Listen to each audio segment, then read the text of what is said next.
Special chit chat. ఈ రోజు మనతో ఉన్న వ్యక్తికి పరిచయం అక్కర్లేదు.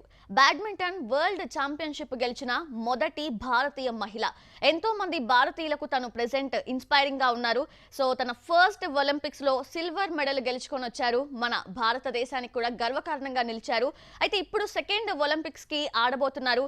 సో ఈ సెకండ్ ఒలింపిక్స్ కి ఎంతో తీవ్రంగా తను పోరాటం చేస్తున్నారు, ఎంతో ప్రాక్టీస్ చేస్తున్నారు. అయితే ఈ పోరాటంలో ఈ ప్రాక్టీస్ లో తన మెంటల్ బ్యాలెన్స్ ఎలా ఉంది అండ్ ప్రాక్టీస్ అంతా కూడా ఎలా సాగుతుంది అని చెప్పి తన్నే అడిగి తెలుసుకుందాం. సో మనతో ఉన్నారు పివి సింధు గారు. హలో అండి సింధు గారు. హలో అండి. ఎస్, ఫస్ట్లీ ఎలా ఉన్నారు? బాగున్నానండి, బాగున్నాను. Okay, so belated happy birthday అండి. Thank you so much. So 1 year approximately పైనే వెయిట్ చేశారు. సో ఒలింపిక్స్ కోసం ఇప్పుడు ఒక 3 to 4 weeks లో ఉంది ముందు. సో ఈ వెయిట్ ఎలా అంటే ప్లస్ అయిందా, మీకు ప్రెషర్ అయిందా? ప్లస్ అయిందనే చెప్పొచ్చండి, ఎందుకంటే మనకి ఎప్పుడు టోర్నమెంట్స్ ఉండేవి, చాలా బిజీగా ఉండేది స్కెడ్యూల్. ఫస్ట్ టైం ఇంత గ్యాప్ రావడము అండ్ ఆల్సో పేరెంట్స్ తో చాలా ఫ్యామిలీ మెంబర్స్ తో ఎక్కువ టైం స్పెండ్ చేయడము అండ్ అలాగే ప్రాక్టీస్ విషయానికి వస్తే ఐ థింక్ ఇంతకు ముందు అంత టైం ఉండేది కాదు. ఇమీడియట్ గా టోర్నమెంట్ అయిన తర్వాత వచ్చేసి మళ్ళీ మిస్టేక్స్ ని ప్రాక్టీస్ చేసుకుని మళ్ళీ వెళ్ళి టోర్నమెంట్ ఆడేవాళ్ళం. బట్ ఇప్పుడు ఏంటంటే మనకు కొంచెం టైం దొరికింది, కొత్త టెక్నిక్ గానీ కొత్త స్కిల్ గానీ నేర్చుకోవడానికి వీ హ్యాడ్ ఇనఫ్ టైం. కాబట్టి ఐ వుడ్ సే ఒక it's in I take it in a very positive way అండి. ఎందుకంటే ఐ అండర్స్టాండ్ ఈ పాండమిక్ వల్ల ఎవరు ఏం చేయలేని పరిస్థితి, ఎవరు ఏం చేయలేని పరిస్థితి. కాబట్టి మనం అందరం జాగ్రత్తలు తీసుకోవాలి. అలాగే వేరే టోర్నమెంట్స్ కి వెళ్ళే ప్రసక్తి కూడా లేదు, బికాస్ అక్కడ కూడా it is almost the same. So దాని వల్ల apart from all this I think life అన్నది కమ్స్ ఫస్ట్. కాబట్టి టోర్నమెంట్స్ క్యాన్సిల్ చేయడం జరిగింది. So I think obviously it's sad that sport లేదు కొన్ని మంత్స్ వరకు. బట్ ఇప్పుడు everything is following back and I hope it will be fine. Okay, so practice అంతా ఎలా ఉంది ఈసారి? ఇంకా ఇప్పుడు నుంచి చూసుకుంటే కనుక 3 to 4 weeks ఉంది. సో ఇంకా ప్రాక్టీస్ పెంచారా, ఎలా నడుస్తుంది? యా అండి, అంటే ఇప్పుడు మాకు చాలా మంత్స్ ఉన్నాయి కాబట్టి ఇప్పుడు right now just I think we are leaving in a week. So ఇప్పుడు అన్నది చాలా ఎక్స్ప్లోజివ్ గానీ ట్రైనింగ్ గానీ ఆన్ కోర్ట్ గానీ బాగా జరుగుతుంది. ప్రాక్టీస్ చాలా బాగా జరుగుతోంది రోజు. And also at the same time really excited, looking forward for it. Yes, exactly. And Sindhu గారు, ఇంత గ్యాప్ వచ్చింది కాబట్టి ఈ గ్యాప్ అంతా కూడా మీరు ప్లస్ గా ఫీల్ అవుతున్నారా, ప్రెషర్ గా ఫీల్ అవుతున్నారా? అంటే ప్రెషర్ అనేది ఎప్పుడు ఉంటుందండి. ఇప్పుడు ఎక్స్పెక్టేషన్స్ కానీ రెస్పాన్సిబిలిటీస్ కానీ ప్రెషర్ కానీ ఉంటాయి, అలా ఏమీ లేదు. బట్ మనం ఫోకస్ చేసి మ్యాచ్ కి వెళ్లే ముందు we have to be very focus, చాలా కామ్ కంపోజ్డ్ గా ఉండి we have to give our best అనమాట. ప్రెషర్ అనేది ఉంటుంది. Every time you go for a tournament, people want expect a lot from you, they want medal back from you. But అది ఉంటుంది. I mean అలా ఏమీ లేదు, ప్రెషర్ లేదు నాకేమని అలా ఏం లేదు. ప్రెషర్ తప్పకుండా ఉంటుంది. బట్ జస్ట్ మనం ఆ ప్రెషర్ లో కూడా ఆడి we have to make sure that మనం 100% ఇవ్వాలి. సో యా, ఒలింపిక్స్ లో సిల్వర్ మెడల్ కొట్టుకొచ్చారు. అప్పుడు సిల్వర్ సింధు అంటున్నారు. కానీ ఇప్పుడు ఏంటంటే మా బంగారు పథకం కోసం వెళ్తోంది, సో ఎప్పుడు గోల్డ్ మెడల్ తెస్తుంది అని చెప్పి వెయిట్ చేస్తున్నారు ఈగర్గా. సో ఇదంతా ఎలా ఉంది? ప్రెషర్, రెస్పాన్సిబిలిటీ అన్ని పెరిగినాయి కదా? తప్పకుండా పెరిగాయండి. బట్ యా, అంటే డెఫినెట్లీ చాలా హార్డ్ వర్క్ చేశాము. సో తప్పకుండా మెడల్ తో తిరిగి రావాలని నేను కోరుకుంటున్నాను. అలాగే it is not going to be easy. ప్రతి ఒక్క మ్యాచ్ చాలా టఫ్ గా ఉంటుంది, ఎందుకంటే టాప్ ప్లేయర్స్ ఉంటారు కాబట్టి every match is very very important అనమాట. ఓకే, సో ప్లేయర్స్ విషయానికి వస్తే ఈసారి కెరోలినా రావట్లేదు కాంపిటీషన్ కి అంటున్నారు. సో దానివల్ల ఏమన్నా కొంచెం ఈజీ అవుతుంది అని ఏమన్నా అనుకోవచ్చు అంటారా? ఐ డోంట్ థింక్ సో అండి, అలా ఏమీ లేదు. ఎందుకంటే కెరోలినా రాకపోయినా కూడా I mean it's sad that తనకి ఇంజరీ అవ్వడము, టోక్యోకి రాలేకపోతుంది. But I hope her speedy recovery. కానీ ఆమె లేకపోయినా కానీ తాయిజు, రచనాక్, చెన్యూఫీ, యమగుచి, ఒకుహారా, సో చాలా మంది ప్లేయర్స్ ఉన్నారు who are doing really well. And మన ఇప్పుడు బ్యాడ్మింటన్ సర్క్యూట్ లో ఉమెన్స్ లో especially I think everybody is of same standards అనమాట. సో ఎవరిని ఈజీగా తీసుకోలేము. And every point, every match is important. Okay. So, coach విషయానికొస్తే ఇప్పుడు మీరు కొరియన్ కోచ్ పార్క్ గారి దగ్గర ట్రైనింగ్ తీసుకుంటున్నారు. సో, గోపీచంద్ గారి దగ్గర నుంచి శిక్షణ తీసుకోవట్లేదు అట్ ప్రెజెంట్ అయితే. సో, రీజన్స్ ఏమై ఉండొచ్చు? లైక్ ఇంప్రూవైజేషన్ కోసమా? లేదంటే ఏంటి? రీజన్స్ ఏం లేవండి. అంటే ఆల్మోస్ట్ ఒక 1½ ఇయర్ నుంచి నేను పార్క్ దగ్గరే ట్రైనింగ్ చేస్తాను. దానికి ముందు గూడా 2018లో మూలియోతో ట్రైనింగ్ చేశాను. మూలియో 2018లో వచ్చాను. And then after that I was playing with Kim. So ఇప్పుడు Park and also Gopi sir obviously he's occupied with a lot of things and చాలా మంది there are lot of players కాబట్టి ఐ థింక్ ఈ టైంలో professional players కి separate గా ఒక coach ఉంటే అంటే వాళ్ళు ఏం మిస్టేక్స్ చేస్తున్నారు, ఏం చేస్తున్నారు, ఎలా చేయాలి, ఏ స్ట్రోక్స్ మీద, ఏ టెక్నిక్ మీద ఫోకస్ చేయాలి అన్నది ఇట్లా 1-to-1 ఉంటే అది తప్పకుండా చాలా వర్క్ అవుతుంది.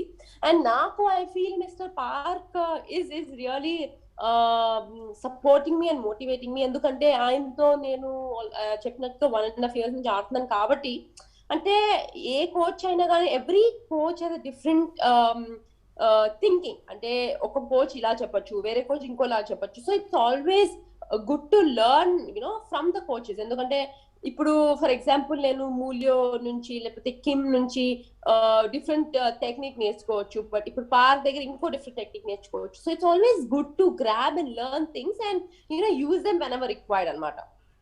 Exactly as of you really good. చెప్పండి. ఎస్, యాజ్ ఆఫ్ యూ ఇప్పుడు మీరు చెప్పినట్లు నిజంగా ఒక్కొక్క కోచ్కి ఒక్కొక్క డిఫరెంట్ స్టైల్ ఉంటుంది, డిఫరెంట్ థింకింగ్ ఉంటుంది. సో ఇలా చూసుకుంటే స్టార్టింగ్లో మీకేమి ఇబ్బంది కానివ్వండి, స్టార్ట్ అప్పుడు అంటే లైక్ కంఫర్టబుల్గా లేకపోవడం ఇట్లా ఏం లేవా పార్క్ కోచింగ్ అప్పుడు?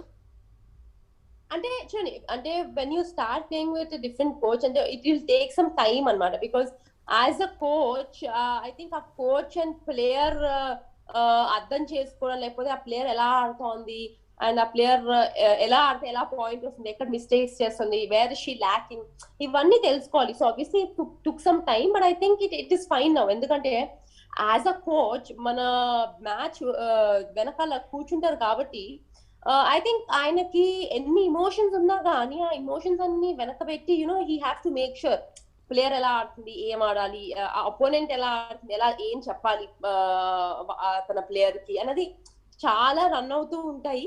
So I think it is very very important that ఆ communication between a coach and athlete is very very important అన్నమాట. ఓకే. సో చాలా మందికి కొన్ని అపోహలు లైక్ ఏంటంటే ఇప్పుడు గోపీచంద్ ట్రైనర్ గా లేరు కాబట్టి ఎఫెక్ట్ ఏమైనా ఉంటుందేమో అని చెప్పి. సో అలాంటిదైతే ఏం లేదు యాజ్ ఆఫ్ యూ.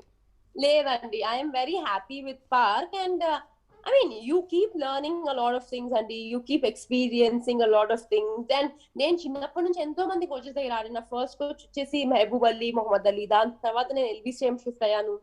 దాని తర్వాత నాకు అక్కడ Govardhan sir, Aarush sir, Tom sir గచ్చిబౌలికి షిఫ్ట్ అయిన తర్వాత and there are various coaches and then obviously Gopi sir and ఇంతకు ముందు మూల్యో అండ్ కిమ్, ఇప్పుడు Park. So it's not like you won't be comfortable అలా ఏమీ లేదు. But you will get used to it and as I mentioned earlier you learn a lot of things and I think step by step, year by year నేను ఎంతో నేర్చుకున్నాను and I'm very happy and I was very happy with every coach అన్నమాట because I've learned something from them. So ఇది మీకు second Olympics. So first Olympics అప్పుడు ఏంటంటే అంత pressure ఉండకపోవచ్చు. లైక్ ఏంటంటే అందరికీ ఎక్స్పెక్టేషన్స్ అనేవి అప్పుడు ఉండవు. ఇప్పుడు ఏంటంటే సెకండ్ ఒలింపిక్స్ అయ్యేసరికి డెఫినెట్గా ప్రతి ఒక్కరికి కూడా మీ మీద చాలా ఎక్స్పెక్టేషన్స్ ఉన్నాయి. గోల్డ్ మెడల్ ఈసారి డెఫినెట్గా రావాలి అని చెప్పి. సో ఇవన్నీ ప్రెషర్ అనిపించినప్పుడు మెంటల్ బ్యాలెన్స్ ఎలా చేస్తున్నారు? వెల్ ఆబ్వియస్లీ లాస్ట్ ఒలింపిక్స్ లో అంత ఆబ్వియస్లీ అంత ఓకే సింధు వెళ్తుంది, ఇండియన్ కంటింజెంట్ వెళ్తుంది అని అనుకున్నారు. బట్ ఇప్పుడు చూసుకుంటే it's comparatively very different. Because ఇప్పుడు సింధు వెళ్తుందంటే ఓకే మాకు మెడల్ తేవాలి, మాకు మెడల్ తెస్తుంది అన్నది ఒక ఇది ఉంది. సో ఆబ్వియస్లీ ఐ మీన్ నేను అది తప్పు అని నేను ఏం చెప్పట్లేదు. బట్ ఆబ్వియస్లీ వాళ్ళ సపోర్ట్ కానీ వాళ్ళ లవ్ కానీ వాళ్ళు నా పైన పెట్టుకున్న confidence I really appreciate it and I take it in a very positive way అన్నమాట. బట్ ఆల్ టుగెదర్ ప్రెషర్ ఎంత ఉన్నా కానీ at the end of the day మనం కోర్ట్ లోకి వెళ్ళినప్పుడు I think we just have to focus on hour game and hour match. ఎందుకంటే ఇప్పుడు చాలా మంది చెప్తూ ఉండొచ్చు ఆబ్వియస్లీ సెకండ్ ఒలింపిక్స్ అవ్వచ్చు. బట్ ఐ థింక్ మనం కోర్టులోకి వెళ్ళినప్పుడు ఇట్ ఇస్ జస్ట్ యూ, మనం మన గేమ్ ఆడాలి. మనం గెలిస్తే it is good for you and also it is good for the country. So yeah. So ఈసారి గెలుపు కోసం పోరాటం ఎలా అనిపిస్తోంది? తప్పకుండా చాలా ఎక్సైటింగ్ గా ఉందండి. I mean it is not going to be easy. Also at the same time ఈసారి కొంచెం డిఫరెంట్ ఉండబోతుంది ఈ పాండమిక్ వల్ల, బికాస్ చాలా రూల్స్ అండ్ రెగ్యులేషన్స్ కానీ లేకపోతే ప్రోటోకాల్స్ ఫాలో అవ్వడం కానీ ఇవన్నీ చాలా స్ట్రిక్ట్ గా పాటించాలి. బికాస్ ఎందుకంటే ఈ కోవిడ్ టైంలో చాలా చాలా జాగ్రత్తగా ఉండాలి. బికాస్ ఈ ట్రావెలింగ్ కానీ లేకపోతే ఆబ్వియస్లీ మనం బయో బబుల్లో ఉంటాము, కానీ ఎవ్రీడే టెస్టింగ్ చేసుకోవడం కానీ ఇవన్నీ మెజర్స్ తీసుకోవాలి. Because that is how the rules are. And it is not only వాళ్ళు చెప్తున్నారని కాదు, కానీ మన సేఫ్టీ కోసం మనం పాటిస్తే I think it is really good and we will be safe అన్నమాట. So yeah. ఓకే, సో మీరు చాలా ప్రాక్టీస్ చేస్తున్నారు. ముందు కంటే ఇప్పుడు ఇంకా ఎక్కువ అయింది మీ ప్రాక్టీస్ అంతా కూడా మేము చూస్తున్నాము. సో ఇదంతా పక్కన పెడితే ఈ పాండమిక్ టైంలో చాలా టైం దొరికింది. బేసిక్గా మీకు ఆ టైం దొరకదు. సో ఈ టైంని ఎలా ఫీల్ చేసుకున్నారు?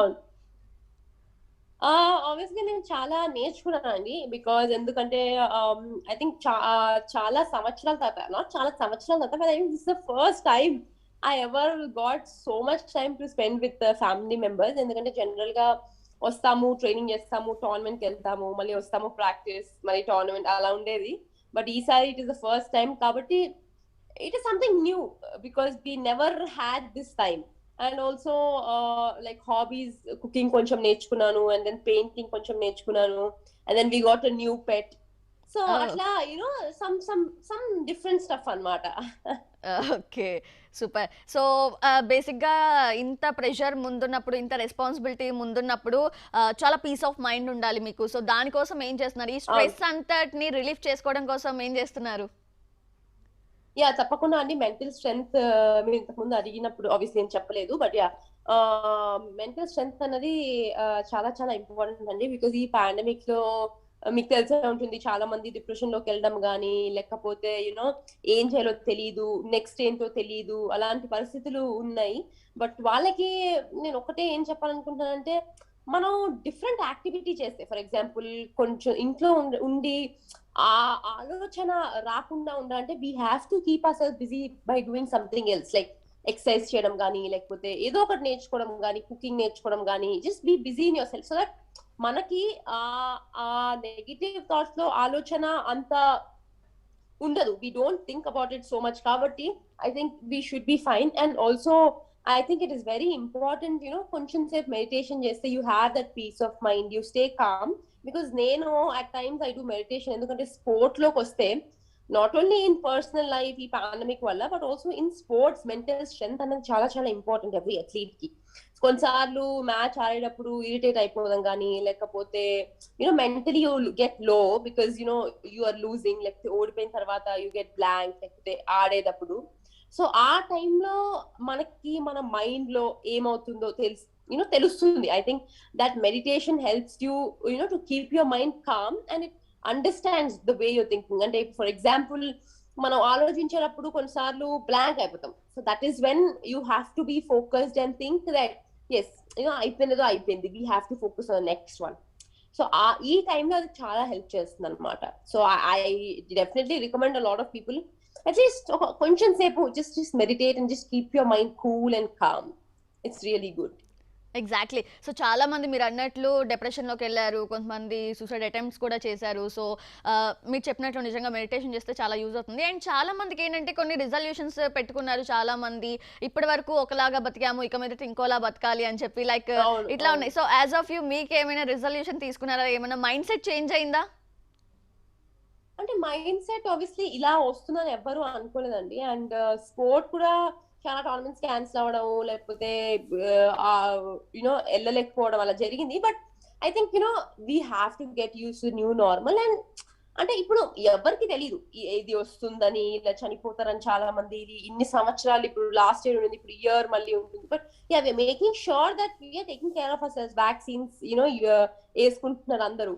బట్ రెజల్యూషన్స్ అన్ని అందరికీ ఉంటాయి. బట్ మనం ఇలా వస్తుందని ఊహించలేదు. But we have to get used to it and we have to make sure that we think about different things also. Because ఈ అన్నిటికంటే important thing life. So life comes first. So మేము కూడా చాలా మంది అరే టోర్నమెంట్స్ క్యాన్సిల్ అయిపోయినాయి, ఏంటి ఇప్పుడు మాకు నెక్స్ట్ ఏమీ లేదు అని అంటూ ఉంటారు. బట్ మనకొక్కళ్ళకే కాదు, అంత మొత్తం దేశానికి అట్లానే ఉంది, డిఫరెంట్ కంట్రీస్ కి అట్లానే ఉంది. So we have to understand the situations and get used to it. నేను ఇప్పుడు ఇమీడియట్ గా కొన్ని రోజుల తర్వాత మాస్క్ లేకుండా వెళ్ళాలి, శానిటైజ్ చేసుకునే అవసరం లేదు అని అనుకోవచ్చు. But we never know how it is going to be. But we have to get used to it and it will be there for some more time అనమాట. So yeah, we have to get used to new normal. Yeah, exactly. And Sindhu గారు, బేసిక్గా ఏంటంటే ఇప్పుడు నాకు 1 వీక్లో exams ఉన్నాయి అన్నప్పుడు 1 week అంతా చదివేసుకొని ఎగ్జామ్స్ రాయడం ఒక రిలీఫ్ అనిపిస్తుంది. కానీ ఇట్లా ఎగ్జామ్స్కి మొత్తం ప్రిపేర్ అయిన తర్వాత ఇట్లా పోస్ట్పోన్ అయ్యాయి అంటే కనుక చాలా బాధ ఇలా ఉంటుంది. సో ఎగ్జామ్స్తో కంపేర్ చేస్తే ఈ ఒలింపిక్స్ స్పోర్ట్స్ అనేది ఇంకా ఎక్కువ, ఎన్నో డబుల్స్ ట్రిపుల్స్. సో దీన్ని ఎలా బ్యాలెన్స్ చేసుకున్నారు మరి మీరు, ఎంత ప్రాక్టీస్ చేసి? ఆబ్వియస్లీ అండి. యా, అంటే ఇంతకు ముందు 2020లో అయ్యేది జస్ట్ చాలా ఫుల్ హార్డ్ వర్క్ చేసాము, అంత ప్రిపేర్డ్ ఉన్నాము. కానీ జస్ట్ 2 months 3 months ముందు యూనో ఈ పాండమిక్ వచ్చి, కోవిడ్ వచ్చి పోస్ట్పోన్ అయిపోయింది. సో అప్పుడు కొంచెం బాధ వేసింది. బట్ ఇంతకు ముందు చెప్పినట్టుగా you know at the end of the day life comes first. అంటే మనము లైఫ్ ఉంటేనే యూనో ఇవన్నీ ఉంటాయి. సో మనం జాగ్రత్తగా ఉంటేనే you know everything will be fine అని you know I felt. And I think I took it in a positive way and I made sure that you know safe గా ఉండడము, లేకపోతే యూనో లాక్డౌన్ టైంలో బయటికి రాకుండా you know just staying at home, ఇలాంటి obviously precautions తీసుకుంటా ఉన్నాను. అండ్ అపార్ట్ దాని తర్వాత I was hoping sports should start soon అని. సో ఇప్పుడు స్టార్ట్ అయింది కాబట్టి ఇప్పుడు మళ్ళీ ఒలింపిక్స్ కి వెళ్తున్నాము, just 1 week away. So hoping for the best and I hope everybody will safe అని నేను కోరుకుంటున్నాను. అండ్ సింధు గారు, ఇప్పుడు మీరు గోపీచంద్ గారు ట్రైనింగ్ లో ప్రాక్టీస్ చేశారు అండ్ ఇప్పుడు పార్క్ గారు ట్రైనింగ్ లో ప్రాక్టీస్ చేస్తున్నారు. So any difference? వెల్, ప్రస్తుతం అయితే గచ్చిబౌలి స్టేడియంలో నేను ప్రాక్టీస్ చేస్తున్నానండి. సో డిఫరెన్స్ అంటే యాజ్ ఐ మెన్షన్ ఎర్లియర్, అంటే ఎవ్రీ కోచ్ కి has a different thinking, different game style. So it is always nice to grab different things from different coaches, ఎందుకంటే we can use it whenever required anamata. So I think overall గా చూసుకుంటే every coach mindset కానీ every coach thinking is comparatively very very different anamata. Okay. So ఇన్ని awards తీసుకున్నారు, ఇన్ని awards గ్రహీత. చాలా మంది ఏమనుకుంటున్నారంటే మా పివి సింధు ఒక సక్సెస్ఫుల్ విమెన్ అన్నట్లు అంటున్నారు. So as of you success abbreviation ఏంటి? వెల్, డెఫినిషన్ సక్సెస్ అని అంటున్నారు. I definitely appreciate. అంటే నన్ను చాలా మంది అలా అనడము, నన్ను ఇన్స్పిరేషన్ గా తీసుకోవడం అన్నది it is a great thing. But overall గా దాని వెనకాల ఎంత హార్డ్ వర్క్ ఉంది, ఎన్నో ఇయర్స్ కష్టపడితే నేను ఈ స్టేజ్ కి వచ్చాను. అండ్ అలాగే పేరెంట్స్ సపోర్ట్ అనేది చాలా చాలా ఇంపార్టెంట్. మా పేరెంట్స్ సపోర్ట్ చేసి నన్ను మోటివేట్ చేస్తే నేను ఇంత దూరం వచ్చాను కాబట్టి I'm very very thankful to them. So yeah, success అంటే సక్సెస్ఫుల్ పర్సన్ అని, బట్ దాని వెనకాల హార్డ్ వర్క్ కానీ లేకపోతే సాక్రిఫైసెస్ అన్నవి చాలా చాలా ఉంటాయి. So yeah, I mean you have to keep working hard and it is not just couple of months, but it is lots of years of hard work anamata to come till here. So Sindhu గారు, ఒక్క last question చెప్పండి. Yes. So career కోసం పరుగులు పెడుతున్నారు, ఈ పరుగుల్లో ఎన్నో అవార్డ్స్ని తీసుకున్నారు. So ఒక విజేతగా అయితే మా అందరికి ఇన్స్పిరేషన్గా ఉన్నారు, చాలా మందిని ఇన్స్పైర్ చేశారు. సో పెళ్లి విషయానికి వస్తే ఎప్పుడు ఉండబోవచ్చు? ప్రస్తుతం అయితే ఇప్పుడు ఏమీ లేదండి. సో ఇప్పుడు just focus on badminton because being in the peak it is very important to focus. కాబట్టి ప్రస్తుతం అయితే ఏమీ లేదు, తప్పకుండా ఉంటే చెప్తాను. Okay, all the very best Sindhu గారు. మా అందరి సపోర్ట్, మా అందరి లవ్ మీ మీద ఎప్పటికీ ఉంటుంది. సో మా బంగారం కొట్టుకొస్తుంది అంతే. ఎస్ ఎస్, తప్పకుండా. Right, thank you so much Sindhu గారు. Thanks for your valuable time. Thank you. So చూసారు కదా, అది పివి సింధు గారు అయితే బాగా కష్టపడుతున్నారు. తన హార్డ్ వర్క్ ఏంటి మనం చూసాము, ఎంతో ప్రాక్టీస్ చేస్తున్నారు. సో ఈసారి ఒలింపిక్స్లో ఖచ్చితంగా గోల్డ్ మెడల్ తీసుకొస్తాను అని చెప్పి తన లెవెల్లో తన బెస్ట్ ఇస్తాను అని చెప్తున్నారు. సో మనందరి సపోర్ట్, మనందరి లవ్ తన మీద ఉంటుంది కాబట్టి డెఫినెట్గా we wish and we hope తను మనకి ఈసారి గోల్డ్ మెడల్ తెస్తుంది అని చెప్పి. సో ఇది వాళ్ళ special chit chat. Keep watching. నమస్తే.